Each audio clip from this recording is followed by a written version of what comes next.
Welcome to the Women in Sports Therapy podcast from the Sports Therapy Association. In this month's episode, we're joined by Osteopath and Sports Therapy practitioner, Sonia Fierro. Sonia is a relatively new parent and works on a self-employed basis, mainly online. She has years of experience working in a range of sports settings, including Team GB diving and fencing teams. She also has previously owned a CrossFit gym and multidisciplinary clinic. She's held a powerlifting national record for deadlifting in Italy, and she has goals to regain this title as it's since been surpassed, as well as to be the first woman in her category in Italy to hit 200 kilograms. So obviously that means that in Italy is her home country, I should add, not just some random kind of place that she's just gone and deadlifted a heavy weight. But welcome, Sonia. Welcome to the podcast. It's great to have you here. We also have, I should point out to our listeners, whether or not you can see the video of the recording, but we are joined by Alia, Sonia's daughter. So you might get some audio, I guess little snippets of sound there, just to explain that. But Sonia, welcome. I'd love it if you could just introduce yourself to our listeners, maybe a little bit about your background and how you got to be where you are now. Sure. First of all, thank you for having me. It's always a pleasure coming on the STA podcast. So a little bit about me. I started working in a completely different field out of high school. I actually studied communication and media. And after a few years, that's when I moved to London and UK. After a few years, realized that I wasn't really made to sit down the whole day. And that's when I started training a lot more again and getting into CrossFit. Those were the years of, when mobility was coming out as this big new thing, and I was thinking, what can I do? I always been an athlete, loved training, but I didn't see myself just as a personal trainer. So discovered sports therapy, and really liked the idea. I had to support myself, so I didn't see physiotherapy or osteopathy courses possible at the time. I basically qualified as a sports therapist, then started working for myself. And then a couple of years later, I joined a clinic. And started working part-time with them as well. And they were the lead therapists for GB diving athletes in London. So that's when I was introduced to elite sport. Over those years, I also joined a local rugby team as their lead therapist. So I got some experience in that environment, and then moved on to continue working for myself. Opened a CrossFit gym with my clinic inside that. That's what I've been doing for the last few years, as well as working as one of the therapists for GB fencing. And doing international World Cups and trips and World Championships with the Sabre team mostly, which was a lot of fun. And at the same time of all of these, I qualified as an osteopath as well. That's where we are. Yeah, that's a busy old time you've had. And you've worked with quite a range of sports teams and groups of people. I think we'll have plenty that we can dive into. And just for the listeners, we're holding this kind of podcast episode to because you're a new parent, relatively new parent. So since you've qualified, you've got an addition to your family, and maybe for some of our listeners there, perhaps they have children, perhaps they're thinking about having children. It would be really great to get your view on how you found that and making that work for you. We know what your kind of background is. Where are you currently working? How are you currently operating with this kind of new family setup? Yeah, so at the moment I'm mostly working online. As I said, I own a CrossFit gym and my clinic was in the gym. But a few months ago, so last autumn, I stepped out of that. So I don't have the clinic anymore. The gym is still going, but has changed ownership. And I'm mostly based at home because, yeah, basically the new setup with the family makes working for a clinic really hard at the moment, especially in London. Working for a clinic means being busy at peak times, early morning, late evenings, which are really challenging when you have a baby. And I've been looking after her mostly by myself as well. So of course, it's not like the standard family setup, which adds to the challenge. Childcare is not easy. There's a lot of discussions, going on right now. It's not easy for somebody that has a regular 9 to 5 job, and it's even more when you have odd hours. So I had to kind of reinvent myself. I've been working online, running my own online programs and consultations online for a few years, even before COVID. And I'm trying to build up on that experience and continue that way, because it would be the best setup for me right now. Yeah, it sounds really tough. And I think, like you mentioned, things in childcare kind of, there's been some announcements recently about that. But certainly having the infrastructure around you, particularly when you're self-employed, is going to be very different to if you are working, in a job that's got other perks than salary, kind of regular salary income. As we know, childcare is very expensive. So I guess in terms of like the shift from when you've been working in clinic and adjusting to working online, is there any particular element of working online that you find, perhaps other than the practicality? I mean, is there a preference? Like, do you prefer working online? Are you missing the clinic? How are you finding that? I think in an ideal world, I would love to have a little bit of both, because it's nice seeing people one-to-one, and especially, if you're by yourself all day. I think most people realize this with working remotely. Yeah, it's great. You're at home, it's comfortable, but you spend a lot of time by yourself. So of course, being in a clinic allows you to have a team around you, to interact with patients. And then, some patients still prefer that and still need that as well. And also allows you to probably see people a little bit more often. So for certain conditions, might be the preferred route.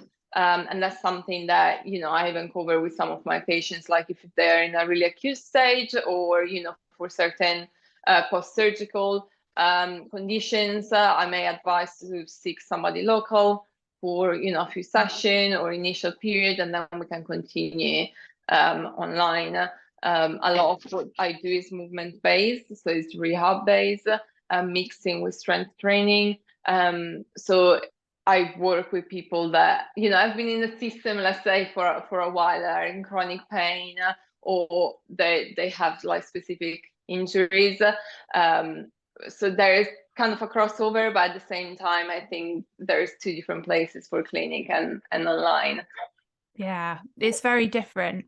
And I think an element, just from my experience working in a clinic, when you're self-employed and basically you might be part of a multidisciplinary team, but you are working on your own. For your workload, your caseload is yours. And I've worked primarily on days like where there's just one room available. You may not see many people anyway. It may just be the clients and the odd person if it's in a gym outside. So the shift to working online from your own home can also be like another, another experience of working in isolation. So Yeah. how do you find, like, outside of your job, are you getting opportunities to kind of network with other people who are in similar situation? Mostly really it's been connections through social media. I'm quite active there, like my business, at least the advertisement side of it.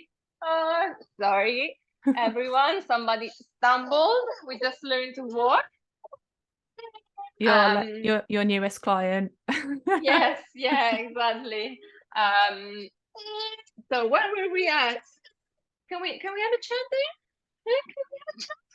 Hello.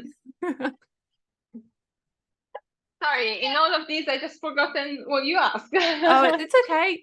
It was more just, you said you were working in online, and I asked you how you've managed to kind of, I guess, keep any connection with other people on the outside world. Yeah. As I was saying, like a lot of my connections will be like through social media at the moment, and other coaches I communicate with, I may collaborate with, and then really it's been like new connections through the baby. So take her swimming, so see somebody there, and then I'm quite lucky where I live. I'm in London, that sometimes means that you don't really meet your neighbors, but I'm in a really nice estate, kind of on the outskirts, where we now kind of all know each other. There's quite a few families, so those are the main connections, that I get. That's really good. Yeah, because you want to be part of something when you're kind of going through that big life change. So that's good. And in terms of the job, is there anything that you find is sort of, I mean, it's a very different kind of identity when you become a parent, but is there any part of the job that you're really glad that you're able to continue, caring, I suppose, in a caring role, like you're working with your child, or not working with your child, you're working with your child around you, but are there any elements of the job that you've continued to do that you really enjoy that perhaps you hadn't appreciated before, maybe working with clients? I think it's just that like connection that you form with clients, and like sometimes you think you have to be like in person and one-on-one, but you realize that you can actually keep that up online as well. And actually all the new technologies allowing us to like form connections in different ways. And it's something that maybe somebody that has only been in clinics so far doesn't realize and doesn't see as an opportunity. And I think, with every job, there's good sides and, things that are not so great. So if you work at corporate, you have great benefits, maternity, you may be paid extra than the statutory maternity pay. And it may come like even with a nursery or a lot of other things, but then maybe you don't have the flexibility or the chance to adapt your job. Like that's your role and you're expected, to go in the office and that's it. But, we are lucky that even if we work for a clinic in person, we can kind of slowly adapt our roles. And especially if you are self-employed, yes, there's big challenges, especially financial challenges in this period. And then when you restart, but also there's lots of opportunities out there for you to kind of reinvent what you're doing and reinvent yourself a little bit. And it's like, even for myself, it's something that I'm exploring. I've always been focusing, of course, on adults and, sports injuries. I've seen a lot of patients in chronic pain. I worked with some pre and postpartum clients in the past. And that's something probably that I'm appreciating more. So maybe expanding in that area a little bit more. So women's health and even children and babies. So like we can continue to reinvent ourselves to change how we are working and the hours.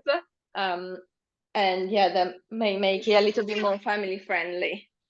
Yes, definitely. Like, I think having the ability to apply your experiences, like you said, you've gone through now, like perhaps an experience that may make it more easy for you to relate your experiences to your clients who've gone through the same thing.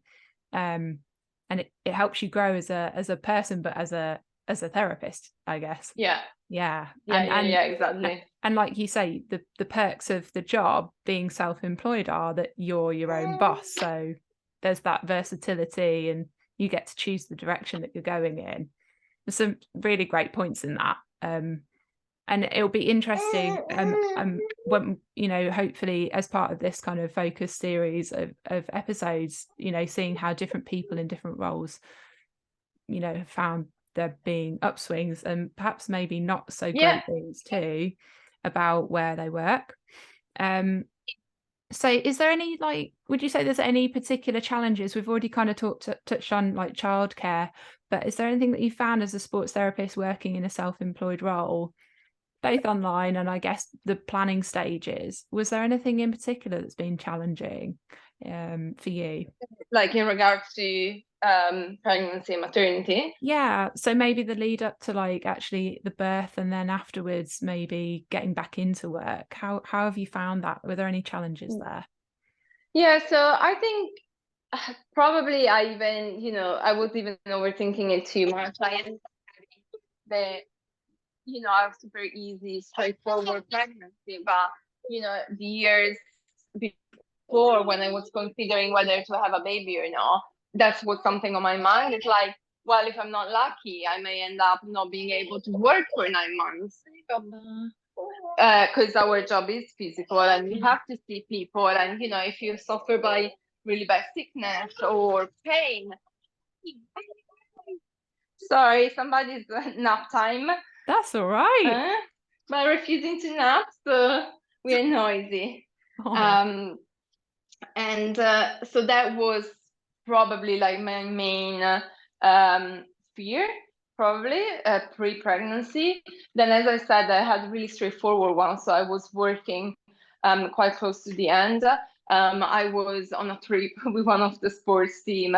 I think the last trimester, so I didn't find it challenging. Maybe some techniques were becoming a little bit uncomfortable with the bum, especially manipulations for osteopathy do require you to use your body a little bit more and to actually leverage your own body. So that was becoming a challenge. I had to adapt some of those, but that's fine. Like that's nothing too complicated. Post, as I was saying, I haven't really started working in person yet. And for me, the main challenge is just is time-wise and childcare. As I said, being in London would mean, early mornings, late evenings. It's really hard to get childcare at that time. My baby is not the best sleeper at the moment, so bedtime has to be me. She's breastfeeding still. So there is a lot of challenges there that come from, being self-employed and the type of job that we do, where most people, if they are professionals, will want to come and see you around when they work, and not through the day. Yeah, that's so true. The hours don't change. Even if you get the convenience of being at home, you're still working with other people's schedules, really. Yeah, exactly. I never set up at home. Like I could have a couch, in the spare room and work from home, but it wouldn't change the fact that you can't have your baby around when you're seeing somebody. You still need childcare, so you still either need a nanny in the evening or family. Of course, I'm not from UK. My family is not here, and have lovely neighbors. But there's a limit to how many favors you can ask. Yeah. It's that network of people, like, and I guess, it seems like you've invested quite a bit of time and energy in getting that network kind of at least as much as you can locally, like there. So yeah, I think there'll probably be a lot of people who are listening to this who feel similarly, and have the same challenges. And like briefly, we were talking just before we started recording about the change in the provision from the government.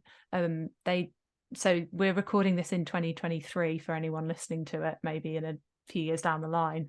But there's just been an approved increase in provision of childcare for children or parents of children who are 9 months old, rather than waiting until you have a 3-year-old. With that, the government are providing, I think, up to 30 hours of free childcare. And there was a remark from somebody I work with about how that would actually mean that she got to keep her salary basically for the 3 days that she works.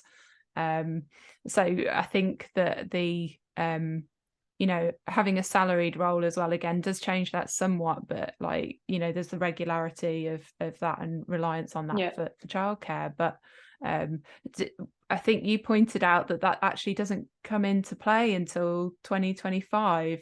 Yeah, so it was such a roller coaster because, of course, they sneaked out a few information a couple of days before, and I do follow and support some of the kind of charities that have been battling, like Pregnant Then Screwed, that have been battling for these changes. So like we were all like, oh yeah, it's gonna happen. Like they're actually gonna help us. And then when they did the announcement, articles started coming out saying, yeah, but actually it's going to take 2.5 years to be implemented. And while I do understand why that is needed, the problem with childcare is not just the skyrocketing cost, is that there's no spaces in normal nurseries.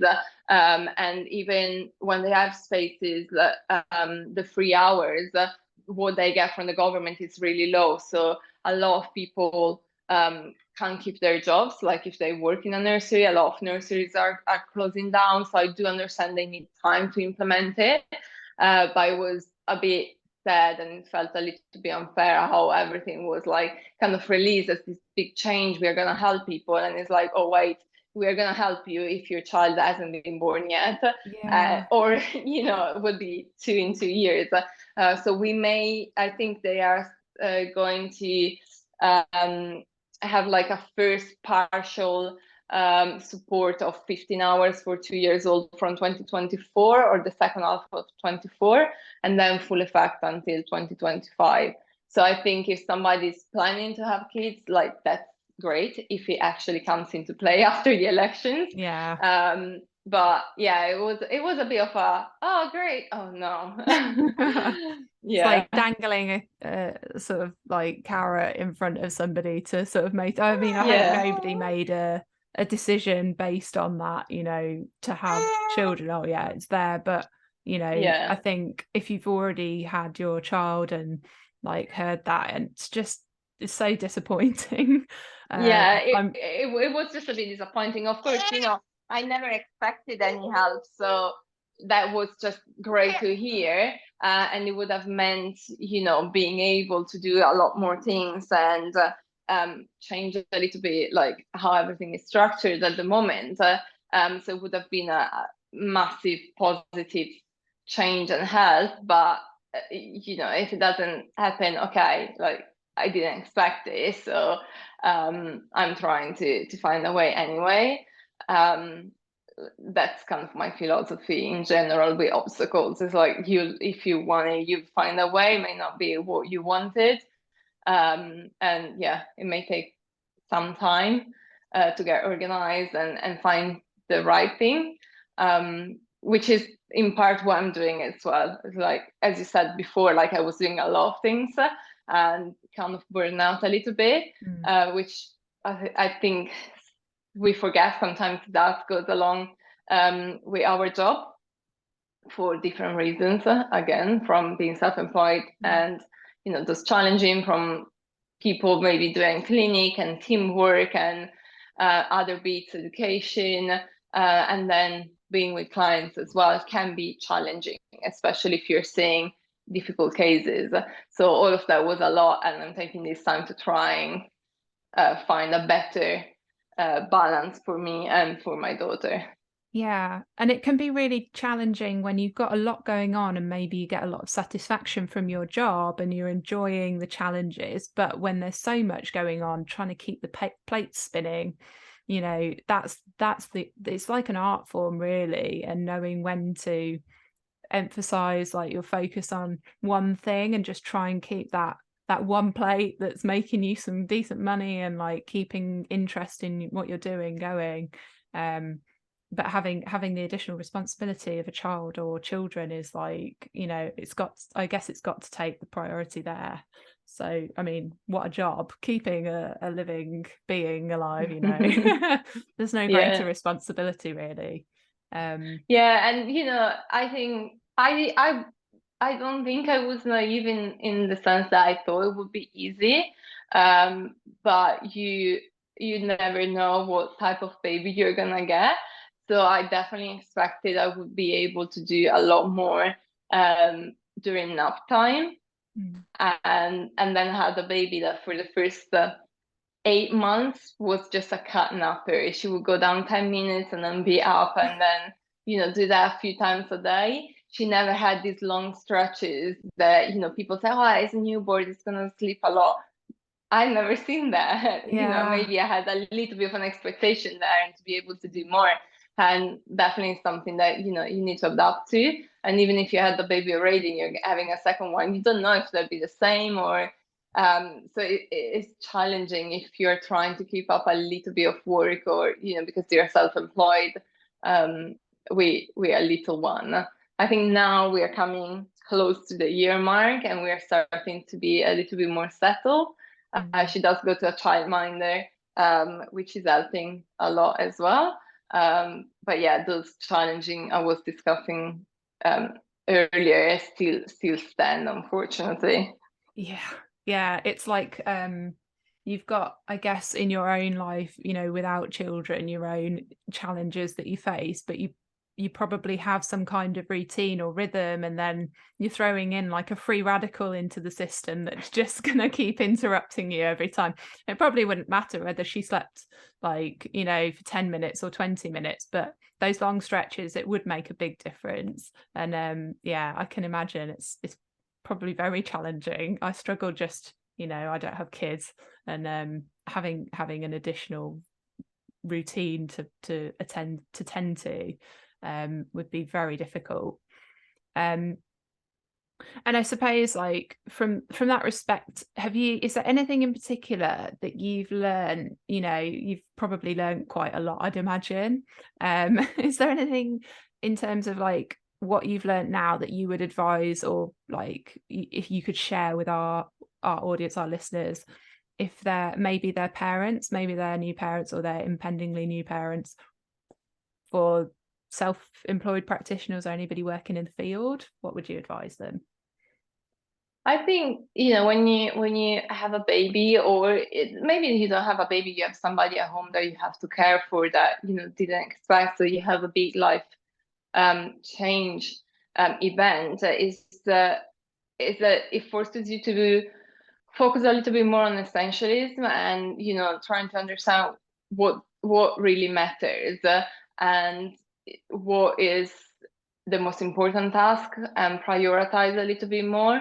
When it's just yourself, you might have a lot of things and not a lot of time, and you kind of power through and maybe squeeze in some late nights or, weekends, and you can do it because it's use your time. Maybe you upset a partner or, some friends that you don't see as often as you would like, but you can do it when you're caring for someone that, can't do anything by themselves. They're babies, they don't even understand that something might be important. You really need to learn to prioritize, and I think that is something that I'm still kind of getting the hangs of. And I think that's probably the biggest lesson from this time. Kind of trying to strip off, like, even if you are going to be a new parent in the next few months, like, really think ahead, maybe what is really important for you, what makes you happy first of all, because then if you're happy and healthy, your baby will be. And on, work wise, probably what is the biggest return, like doing that one thing. So if you're doing teamwork and clinic, focus somewhere when you return to work, and then little by little you may be able to add more. As I was saying earlier, you don't know when. Some people are happy to switch to formula or to win really early. I've made some choices, and I think that's the other thing, is like, it's choices. You have the power of deciding which way to go, and it's different for everyone. Like, I knew that if I could breastfeed, I wanted to breastfeed, and I wanted to breastfeed all the recommended time up to the 2 years mark, which, you know, is going to have challenges, especially with our job, but it's a choice I'm making. So I will have to adapt with that. And I will have to prioritize some aspects. So for me, for example, is online work, is maybe focusing on a certain niche so that I can charge what I know I need to charge to make it worthwhile. And yeah, so that's, I think, the number one lesson. It's so strategic, you know, like just that planning and thinking about what you want for your child, and like how, I mean, just to the level of detail you described, like what maybe the sports team, or like what clinic space, or what might be practicable to facilitate it. I guess there's probably a lot of things that come up like that where you've got to make decisions, and you can't really, I mean, listing them is probably an endless list really, because it's day-to-day kind of stuff as well. Yeah, and it's really challenging because, of course, you know, you have your short-term challenges. That is, okay, now I have a baby, now I can't do these times or that job. Like for me, traveling with a team at the moment will be impossible. Like I can't be a week or 10 days away from her.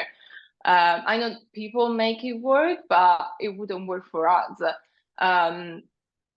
So I know I can't do that. What it means for me in the long term, like maybe somebody else will make the decision of saying, you know what, I'd rather win her and stay with the team because long term I want to achieve something else. And I think it's balancing those two things, and that's, I think, where childcare comes into play again. It's so difficult, especially in London. Like I know everywhere in UK, but you know, London, we know prices can be much higher. And it's that kind of balance. Sometimes I look at the numbers, it's like, is it worth for me to even do anything? Because if I have to pay for somebody else to look after my kid, and it's finding that like the right balance between the two, doing something that, you know, will allow you to have a job to go back to when they're in school and when they grow up, and that gives you something as well in this period, so that it's not just about, you know, your baby and someone else, but that you get even that mental kind of stimulus of still working, still seeing patients. But yeah, you kind of have to balance the two, short term, long term, and then making those decisions and prioritize according to what you find that is best for you. Yeah, so much to balance, but yeah, and decision making. In terms of like just going back to something you talked about earlier, and charities and people who are sort of pushing for changes in government policies and things like that. You mentioned Pregnant Then Screwed, which is it's written, but I can't remember the name of the author. I don't know if you recall who wrote the book, but there is a book called Pregnant Then Screwed, and a charity that's also named the same, and they're very active on social media, who are kind of one of the driving forces behind that policy change that we were just discussing with funding for childcare places. So is there anything, I'll put a link in the show notes for the listeners, but is there anything that you took away from that particular group of people other than the work that they're doing to change policy? Have you read that book? Was that something that you've... I haven't actually read the book. Lately, I read a couple of other books on, let's say, not feminism, but like women's empowerment and women's in the workforce, and why certain things are the way they are, and what we could do to change the roles that women are playing in the economy. And I think it was quite eye-opening. I can send you the book titles. I don't recall them by heart. And yeah, I think this could be actually another great point for people out there. I know there's lots of women in the profession, and we need to like educate ourselves. So we hear that a lot nowadays about birth and your birth choices. The fact that you have options, you don't have to, you know, follow along with what like kind of the NHS structure is pushing you to do if you don't feel that is the best choice for you. And there's been a lot of empowerment around that. but sometimes we don't get as much information about like the financial empowerment and information, and also the law and regulations around having a baby and time off, and going back to work, especially if you're in an employed role. Even if you work for a team, if you're employed, there's things that they have to do. And I think if the more you educate yourself on those subjects, the better will be for you, because you can then stand up for your rights and you can make choices based on what you deserve and you're entitled to, not what you feel you're forced to do because you're the woman in the team that, has care for the child, so can't do certain things, because some of them are actually against the law. And yeah, I think we forget to check those points, and yeah.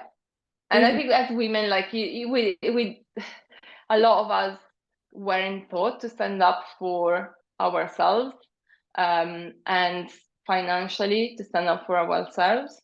And yeah, there's a lot that can change and can happen in the profession as well as in the outside world, for us, for the future. Yeah, I think there's a lot in that, standing up for yourself. It's kind of sad, I mean, that we have to think of it as that, because it's really, we're all equal, like men and women and anybody else, like however you identify, we should have equal rights. But that may look different for different people depending on their needs. And when we talk about things like equality, that's not enough, really. We need equity. We need the ability to be able to do the same kind of productive work, and that might require different tailored kind of work environments or home life setup, and just understanding the differences in terms of needs for like men from women. The example of just having just a woman having a monthly cycle, or somebody with a female reproductive system having a monthly cycle, means that the way they operate is very different to how somebody without that would, based on symptoms that just happen to exist. And it's not because you're ill, and I just think, like, I had to take a day of leave at my workplace, that was technically sick leave for something that actually I know happens regularly, but we can't necessarily label it as anything else, so it has to go down as sick leave. But I'm not necessarily, I wouldn't define it as sick, they're not going to have symptoms, a migraine or whatever, but it's something that's going to happen.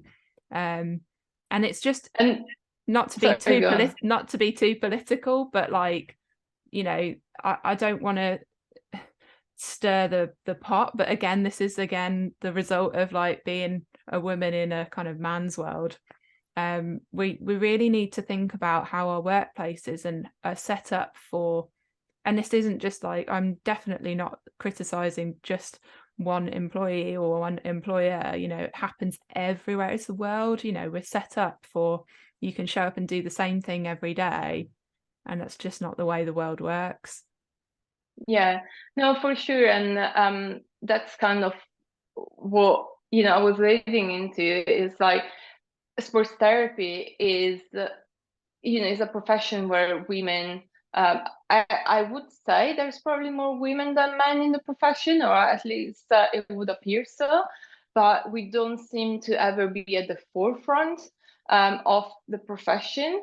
And I think these changes are really hard to get to, and unless we step up and we try to advocate for everybody that's going to come after us, and everybody else in the profession, like if we don't take that lead, things will never change. They want a political level and the old world, but it won't change in the profession as well. And to make a really simple example, we were together at a specific talk one day. I did tell the employer, well, not the employer, sorry, the organizer, I have a 7-month-old. She relies on me. She has to be with me if I'm there 2 days. I turn up to the event and they're like, the baby can't come in. I'm like, what? Like, why? There's no risk for a baby in a pram. just being around other people won't be in the talk. Like, why? And the world is not structured for us and for babies, and why? It's we weird, need isn't that. it? Yeah, it's so strange. And like, I just think, I mean, how have we got there? Like, one of the things in the things that I've read in the Pregnant and Screwed is that, an individual risk assessment needs to be done for somebody who is pregnant.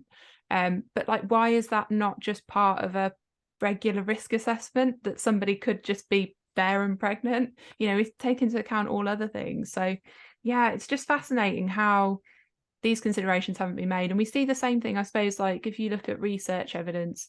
I mean, I'm pretty like at the moment going through an interest in research on the female reproductive system and the impact of the menstrual cycle on certain risk factors for injury. And I just think that we have approached research from such a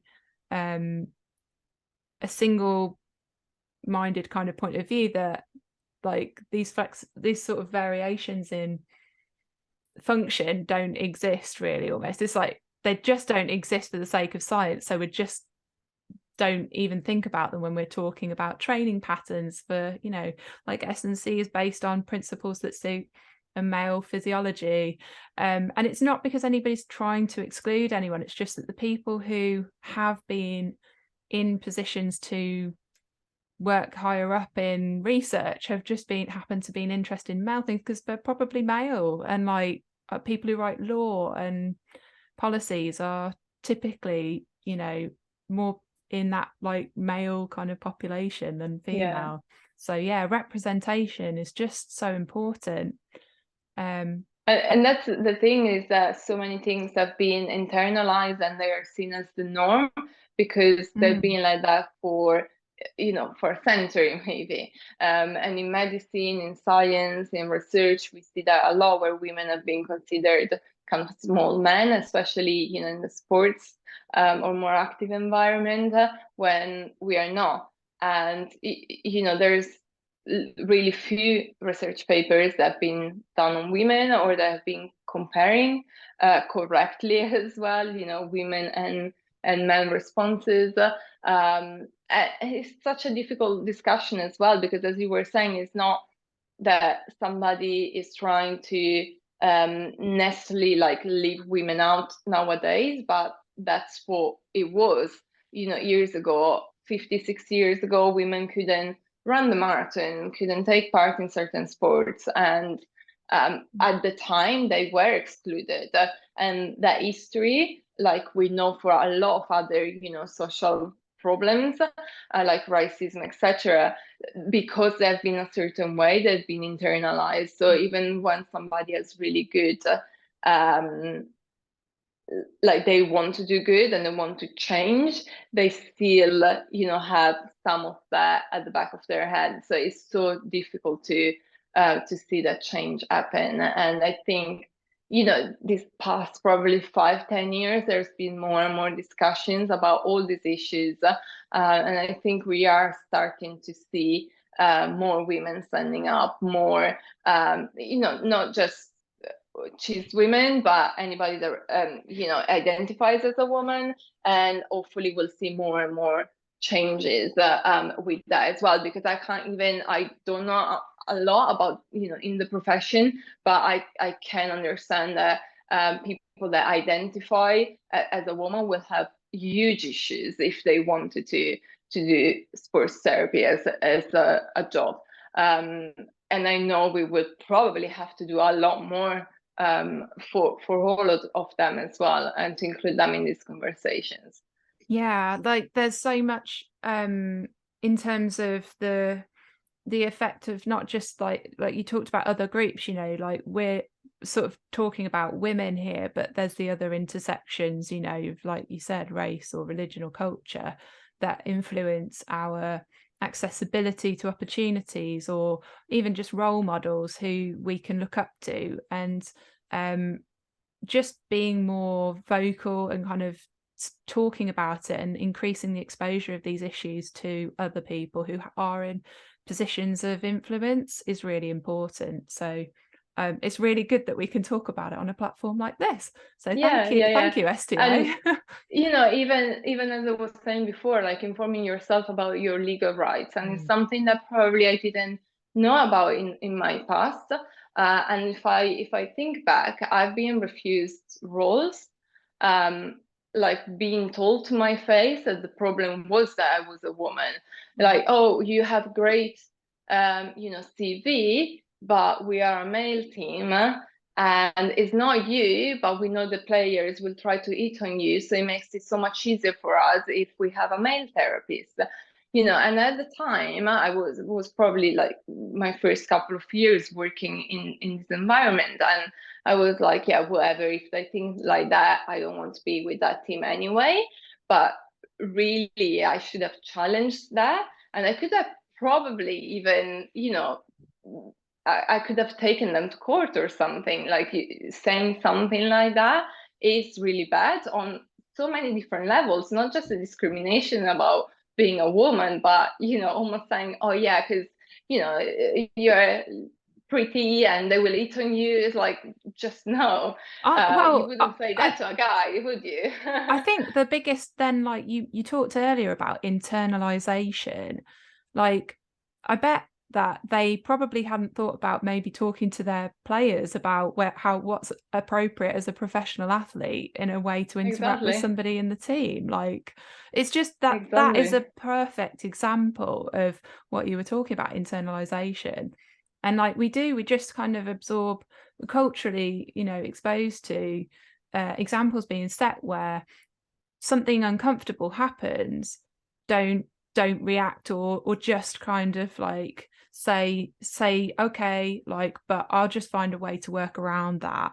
I find myself doing it a lot, and I think it's very difficult to step out of that comfort zone and actually speak for ourselves, because we're trying to avoid coming across as being some kind of intense like feminist, or just like, even just standing up for ourselves can be difficult because of the challenges we face on an individual level, because of whatever intersection or whatever we perceive people to see us as women. I suppose, like, it's, you don't want to be that crazy angry lady. Yeah. I'm with you on that for sure, and I do struggle as well to stand up for myself, because that's what we've been taught. You don't take too much space. You find your way around what other things are happening, but it's not right. It's not right, any level, personal, professional, and there's a lot that needs to happen for that to change, for sure. We see more people though being active on social media, not just in our profession and in general, raising these problems, which I think is great. But it does take a lot of effort from our from ourselves as well. And the other thing that sometimes we forget to mention is that some people may want to stand up for themselves, but they are not in a situation that they can afford to do that. And I think, looking back, especially having been self-employed for a lot of my professional years, that's always been a thought I had. Well, if I stand up for myself, I may lose that role. If I stand up for myself, I may not get that. But I do need, to work. I do need the money. I do need a way in, maybe elite sport. So you don't want to upset people, and it's so difficult because something is gonna give, and is your identity and your rights are you're gonna kind of put them aside because of something else. And maybe you're forced because of financial reasons. And it's really complex discussion, for sure. Yeah, you definitely hitting the nail on the head there. You're just trying to protect yourself, aren't you, really? At the end of the day, if you can keep a a steady income? Like, is it really worth rocking the boat? Like, how much is it worth challenging the status quo? And I think that it's really important to note that, you know, a lot of our listeners are female, the majority are female, and probably a little bit later, maybe around like not early in career, or perhaps a little bit older, based on what I can see of the demographics of, you know, our audience who are listening. But you know, anybody who maybe, I mean, one of the most heartening things in my workplace is seeing like people, especially like male like staff and students, engaging with, you know, issues that concern women. Like we've got people who are researching now as their research projects as students, like women's issues like in sport, like REDS, and staff who are bringing more current information about research on female athletes to our students, and just really engaging in it. And I think that those are the people who will really help to increase that exposure and speak for people, or come to kind of like help in these situations where, like you say, some people, they just can't, you know, if you can't access that, if you can't stand up for yourself, I suppose, like having somebody there in your corner helping is really necessary. Yeah, I think it is for sure. We do need the support of, you know, men employers, and, you know, people that are at the top of certain organizations, or in politics. You know, all these environments are dominated by men. Like this, it's in almost every corporation, and for sure we do need that support. But I also think that it needs to come from us, and you know, as I was saying, not everybody's gonna have the opportunity from where they are at the moment to stand up for themselves. But I think if you're not able to stand up for yourself, then go and look for these charities, and or even somebody senior that you know has been a little bit more vocal about these issues in your profession, and, you know, bring what you're going through to them. And, you know, you can still be anonymous as well if you need so, but bring, you know, your issue, like make somebody aware of what's going on, saying, I can't, you know, afford to do anything about it right now. You know, I do need it as, you know, stability financially or whatever. But raise that as, you know, that's that red flag there, because that other person may be able to, you know, do something about it, or to put it in a list of, okay, issues of things that happened, and you don't know how that can help somebody else later on. Or, you know, maybe even yourself in a few years, you're in a better position, you can go back and talk about what happened and help someone else that is starting out and is going through the same thing. So yeah, I think we can do a lot, and we don't realize that, even when we can't put our face or, you know, names, or employers, etc., publicly. We can still do a lot, and we need to start doing more of that. Yeah, it's the long game, isn't it? And that's why we've got professional, you know, organizations. So if you're a member of a professional body, just go and, you know, speak to them, because they might have some way of logging that or reporting that. And obviously the SDA is one organization. There are others. Obviously you may be a member of another organization, and you can email WIST, like the podcast, as well. I'll give you details at the end of the podcast episode if you're listening and want to do that. So I suppose like we probably should start kind of like looking to the end of this like episode, really to the future. And Sonia, what is your kind of plan for the next few months? You kind of talked about having, you know, breastfeeding is going to go on maybe for another year. So what are your plans during that time and beyond? So I'll be completely honest, my mind has been, you know, going around and around, and I've been considering quite a lot of different things, from moving abroad to work for a clinic in a completely different country and that is kind of to get better life balance and be in a nicer environment, and I love the outdoors, etc. So I've been considering a big move like that. I've been considering joining a clinic here, but of course those challenges remain. So I think for the time being, it's going to be for probably the first time ever, really invest in myself and my business. So my online business has always been a side kick to everything else that I was doing. And I think now I want to start focusing on that. And I really do love education. So I think I've been saying this for probably a year and a half, but eventually this year I'm actually going to launch my courses. Again, mostly online. So I want to try to focus on that. And the end goal for me is really, I want to find that good balance where I feel I'm stable financially. I have something that I'm proud of. As a person, I do like that kind of business challenge as well. And for my daughter, so that I can spend more time with her rather than being tied into many hours. And I, looking at the future, I have some ideas. Like I've always been really interested in homeschooling, or doing a few months road trip with my daughter as well. So if I want to do those things, I need to start taking action now, to put the foundations in place for me to be able to do those things. I don't know if they'll happen. I may change my mind along the way and say, no, she needs to go to school because too much.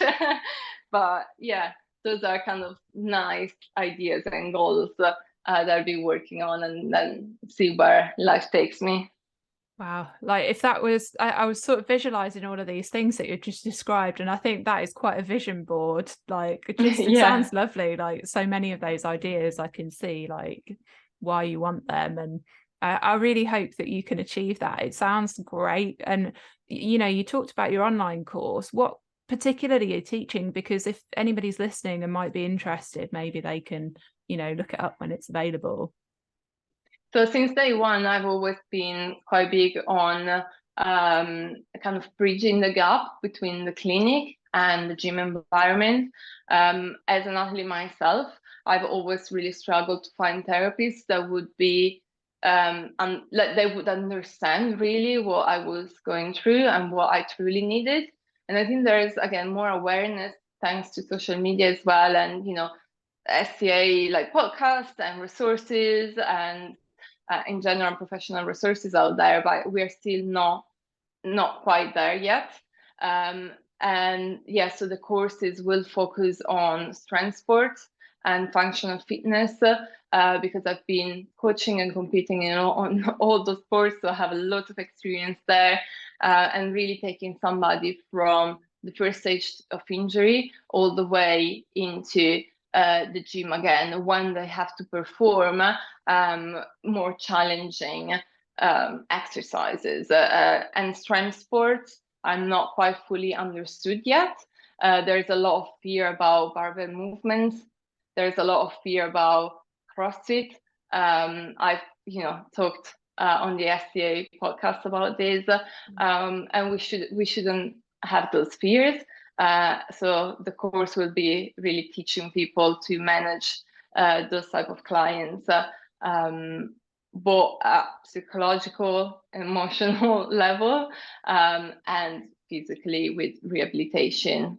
Yeah, there's so much to unpack with that particular like area of sport kind of and like athletic training, because you're going into a very specific environment if you are working with strength-based athletes. And I think it sounds like you're going to really hit a market there, like a little niche. So yeah, and I think with CrossFit as well, there's a lot of things that people may not understand, like they see from the outside.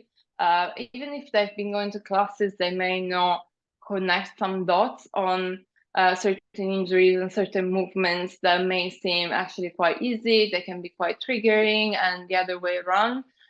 So there's ways in which we can work to benefit those clients a lot more. And I think in general, there's still quite a lot of focus on biomechanics when we look at rehab these days. And I'm not saying that needs to be disregarded, but we know that pain and injuries are not, there's not that direct correlation that we thought was there some years ago.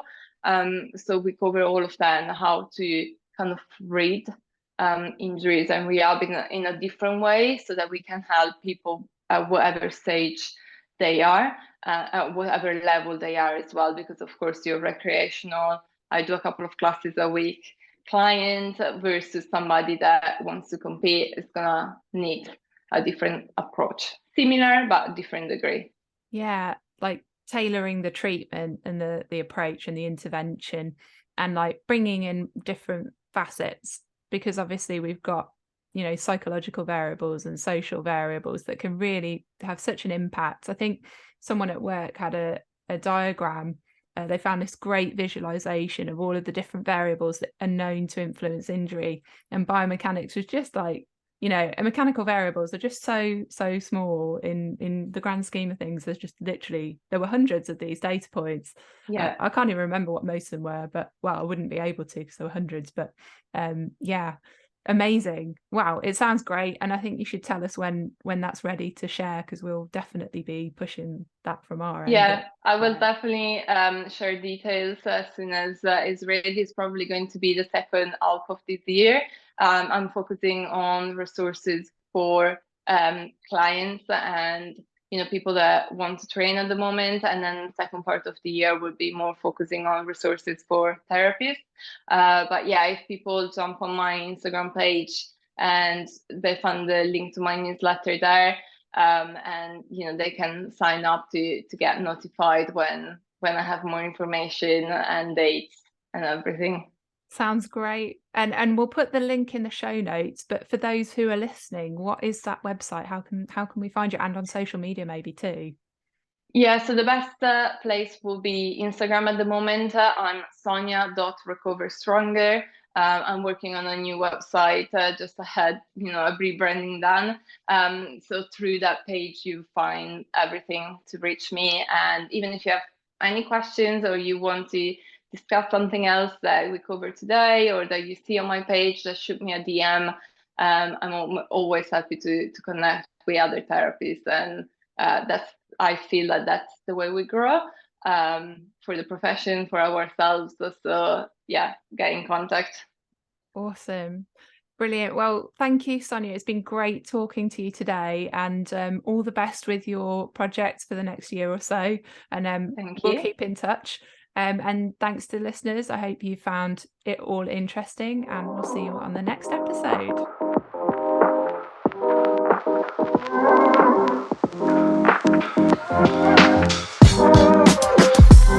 So that's it for today's episode. But if you want more new and previous WIST podcast episodes, they're available across all your favourite podcasting platforms, including YouTube, Spotify, and Apple Podcasts. You can subscribe and be notified of new episodes when they're released. So check out our other episodes using the links in the show notes below. The STA website also provides links to all episodes and more information about the amazing support provided to those with a Sports Therapy Association membership.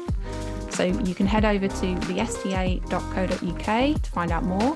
And if you'd like to get in contact with me, you can drop me an email at wist@thesta.co.uk. That's all from me for now. I'll catch you in the next episode.